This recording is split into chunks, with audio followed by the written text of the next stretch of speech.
Bonjour à tous, je suis professeur Nassar David Désiré Axel, professeur titulaire de géographie, enseignant-chercheur à l'Institut de géographie tropicale, Université Félix Houphouët-Boigny, et en même temps aussi enseignant et conseiller du président de l'Université de San Pedro, université technologique. Et je partage cette présentation avec Dr Tagro, épouse Nassa. La présentation se présente comme suite.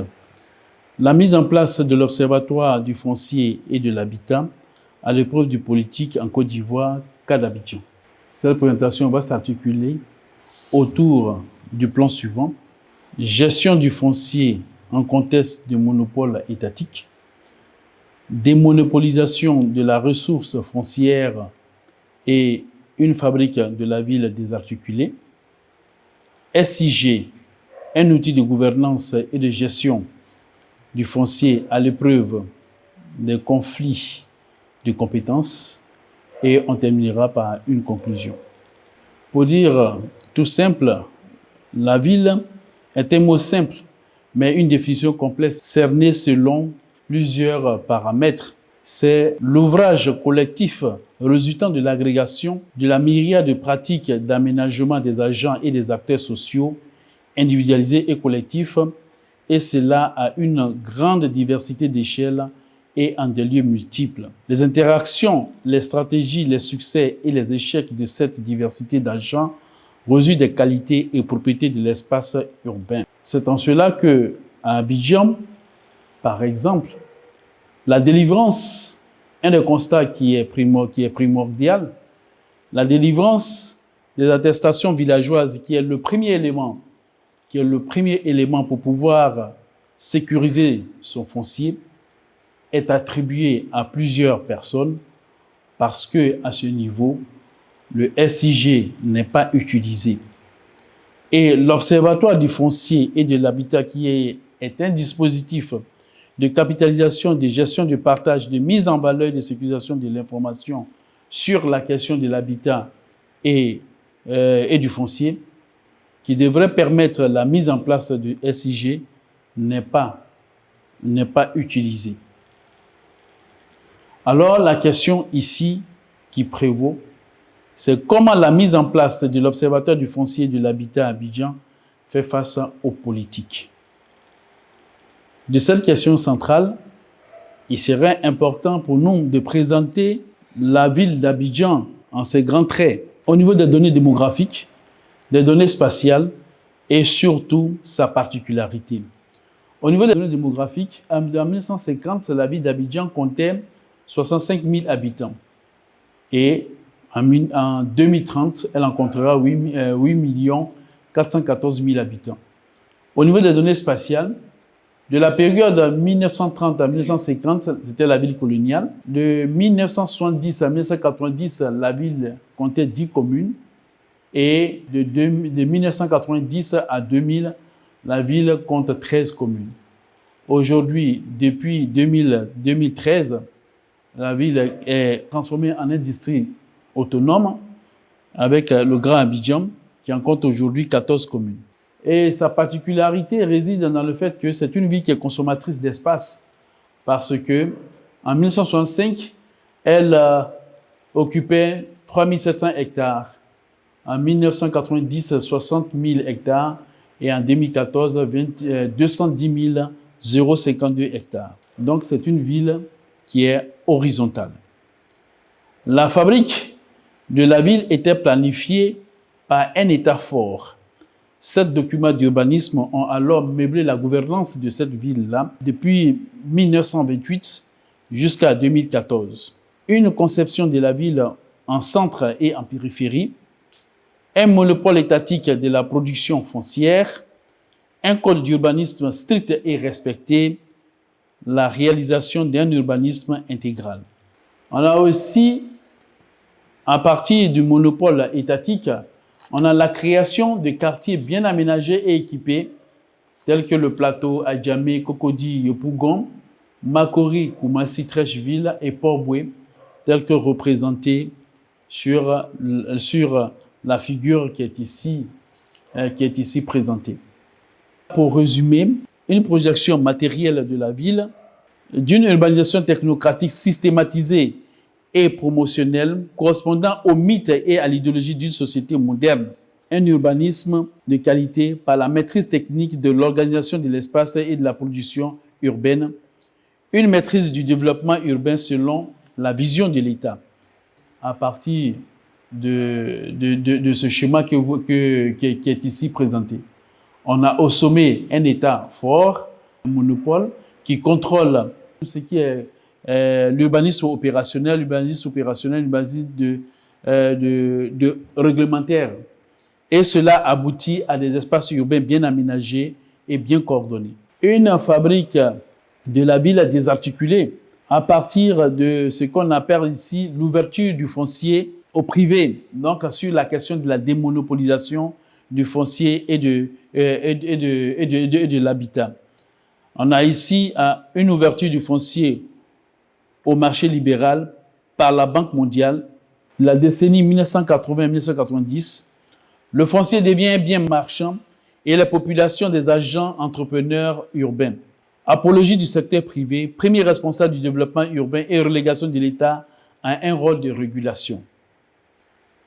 Le foncier et l'habitat aux mains des acteurs civils et privés.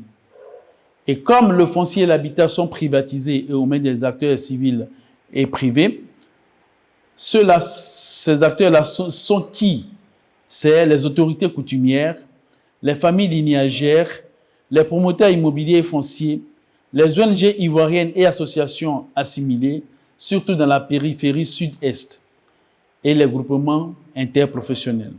Et cela est ici matérialisé par l'espace de la périphérie sud-est de Songon et à Jacquesville, qui est ici loti par, je dirais même par les acteurs privés, et qui est complètement désarticulé à l'ensemble de la ville.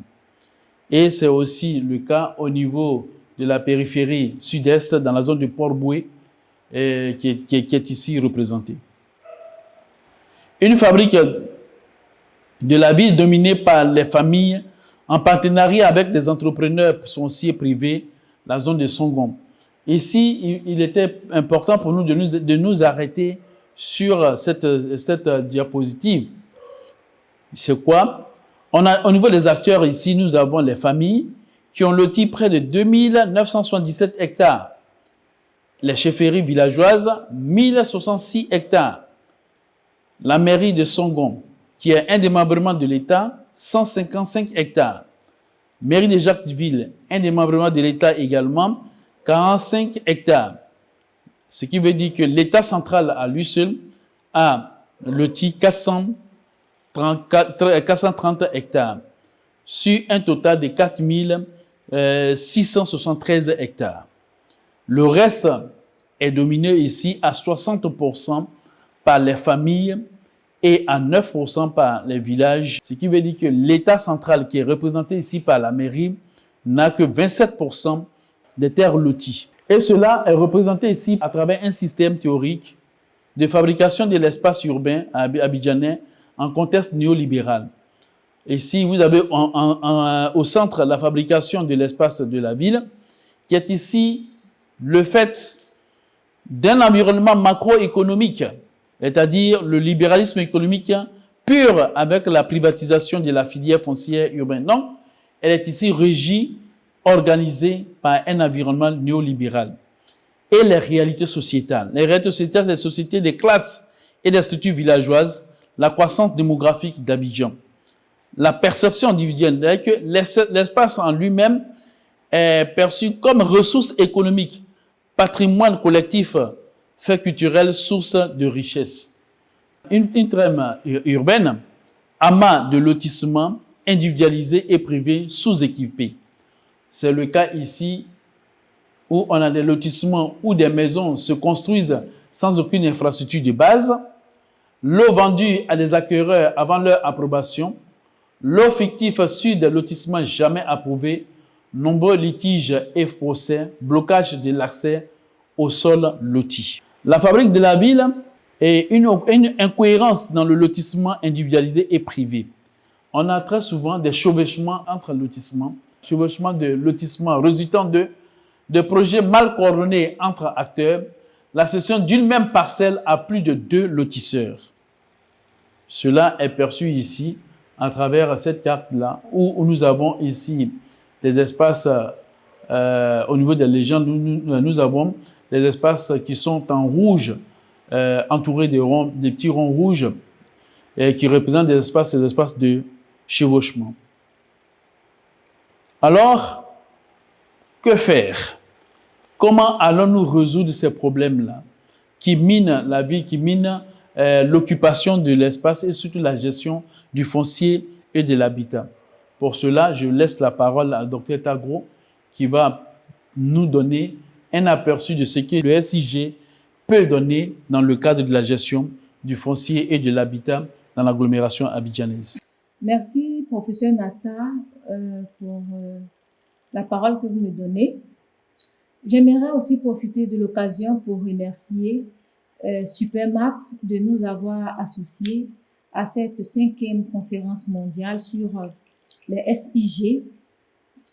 Merci pour cette opportunité. Moi, mon intervention s'articule sur le point suivant, le SIG, un outil de gouvernance et de gestion du foncier à l'épreuve des conflits de compétences. Lors de la présentation du professeur Nassar, il est ressorti une multiplicité d'acteurs dans la production et la gestion du foncier.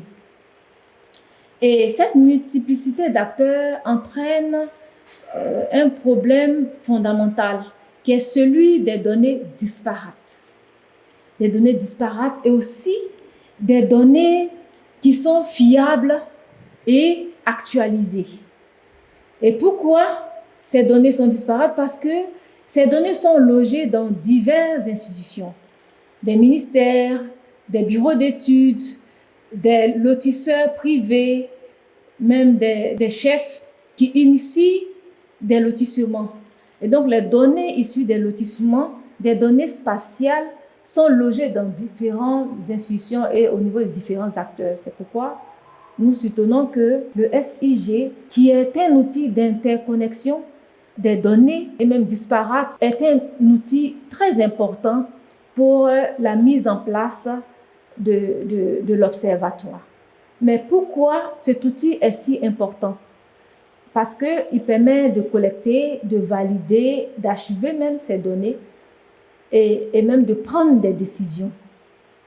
C'est pourquoi nous disons que le SIG est une solution pour le contrôle et le suivi de l'espace par le respect des documents de planification et d'aménagement urbain.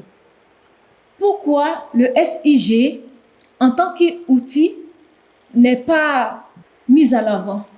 Et nous soutenons que cela est lié aux enjeux qui sous-tendent la mise en place de l'Observatoire du foncier et de l'habitat. Parce que un des enjeux, c'est le gain immatériel, ou bien qui est transmis à celui-là qui va disposer du contrôle des données. Et l'acteur qui va centraliser ces données détient un capital symbolique du fait que cet acteur pourra, on peut dire, capitaliser toutes ces données et la possession de ces données donne du pouvoir. C'est pourquoi nous disons que la mise en place du foncier de l'habitat est une question du politique. Cela résulte de la volonté politique. Et c'est pourquoi, comme solution, nous proposons la mise en place d'une agence de données urbaines. De données urbaines, une data center pour avoir, ou bien pour répondre à ce problème de données disparates et de données fiables. À cela s'ajoute aussi la formation des citoyens et des jeunes à la culture du SIG pour permettre d'acquérir des compétences en vue de l'acquisition des données foncières et de l'habitat sécurisé. Aussi, un élément aussi, c'est d'accompagner des ONG pour la promotion du SIG dans le suivi et la sécurisation du foncier et de l'habitat. Et donc, la solution que nous proposons, c'est une solution qui part du bas pour aller au niveau des institutions étatiques. Parce que si cela n'est pas fait, nous allons toujours assister à une fabrique de la ville qui est désarticulée. Et en conclusion, nous retenons que la fabrique de la ville est une entreprise régalienne de l'État. Et cette fabrique est à l'ère du foncier marchand qui est repris par différents acteurs civils et privés. Et leur projet revêt plus d'une création de parcelles d'habitation dans un but purement lucratif que d'une position de la ville qui répond aux normes urbanistiques. Et cela, surtout à cause de la présence de plusieurs acteurs dans la production et la gestion foncière, ce qui entraîne des conflits fonciers et des bases de données disparates, ce qui fonde la mise en place de l'Observatoire du foncier et de l'habitat, un outil d'interconnexion des données qui est assujetti aux politiques. Et c'est pourquoi nous voulons revenir sur le fait que le Supermap qui a un système, le SIG même plus performant, un système d'information géographique performant, si Système-Map souhaiterait ou bien décide de former les différents acteurs, mais cela pourrait être assujetti aux politiques. C'est pourquoi nous revenons sur le fait qu'on peut disposer de systèmes d'information géographique performants, mais l'action du politique est importante pour atteindre nos objectifs. Merci infiniment de votre attention.